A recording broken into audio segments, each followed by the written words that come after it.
L'émission du Festival du film français d'Helvétie vous est présentée par Groupe Doc, votre partenaire print.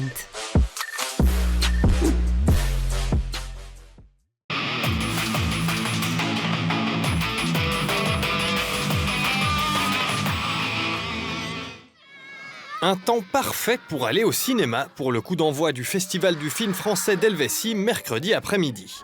Comme chaque année, le festival débute par la Journée des enfants. C'est le film Sauvage du réalisateur suisse Claude Barras qui est à l'affiche. Le film parle de la déforestation de la forêt tropicale de Bornéo et d'un conflit entre les aborigènes et les compagnies forestières. Les enfants ont été touchés.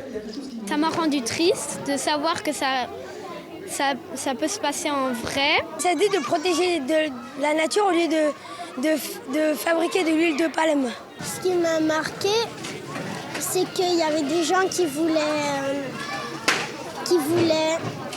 détruire la forêt et moi j'étais aussi contre ça. Après la projection, le réalisateur de Sauvage, Claude Barras, a répondu aux questions du jeune public. Avec ce film, il a voulu affûter la conscience des enfants par rapport aux problèmes environnementaux. À leur âge, j'adorais les orang-outans et j'aime toujours les singes, la nature. Et donc j'ai fait ce film en m'intéressant à l'habitat des orang-outans qui disparaît et à la disparition même programmée des orang-outans dans une dizaine d'années si la déforestation continue.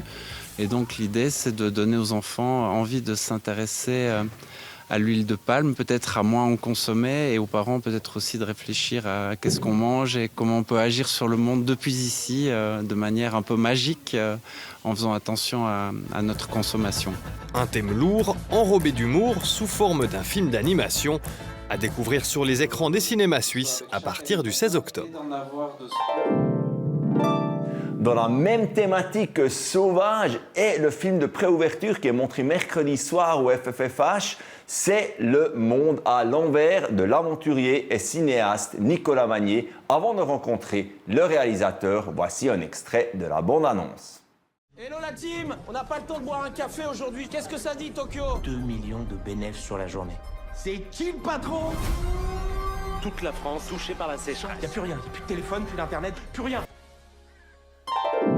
Nicolas Vanier, merci beaucoup d'être avec nous ici à Bienne. Alors, votre film, C'est le monde à l'envers, montre un monde en crise, c'est l'apocalypse. Hein.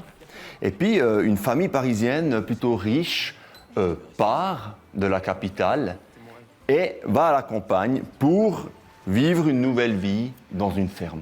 Comment vous êtes venu cette idée? Et puis d'abord, vous avez écrit un livre, hein?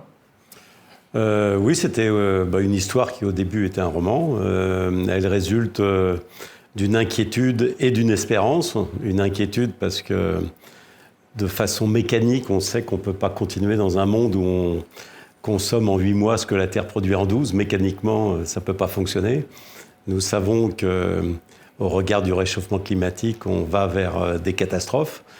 Et donc, j'ai raconté cet effondrement parce que je ne voudrais pas qu'il se produise, mais je pense que ça peut être une réalité.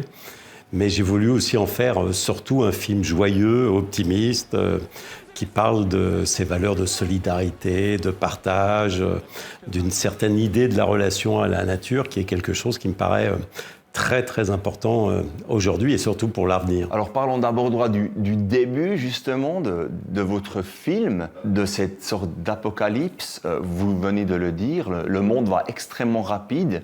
On va droit dans le mur, il faudrait vivre plus simplement?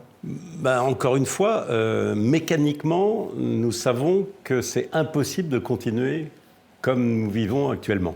Impossible parce que des simulations qui sont faites sur des réchauffements de 3 ou 4 degrés, avec des bombes climatiques qui vont exploser, parce que l'épuisement des ressources naturelles, c'est un monde où il n'y aura plus rien demain.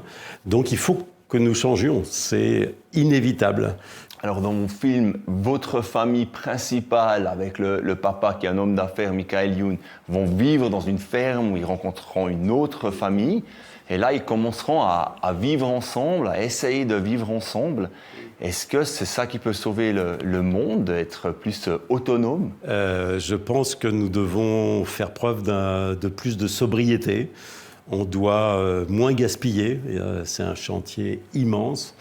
On doit utiliser tous les moyens qui sont les nôtres aujourd'hui, et ils sont nombreux, hein, les solutions existent. Ce n'est pas du tout une question de capacité, c'est une question de volonté. Pour donner un exemple, c'est complètement ridicule, voire criminel au regard de la situation, de manger des fraises en plein hiver qui viennent de l'autre bout de la planète. Une dernière question, Nicolas Vanier, vous êtes aventurier, vous avez été en Alaska, vous avez traversé la Sibérie, vous avez fait plein de films, vous êtes un homme extrêmement actif.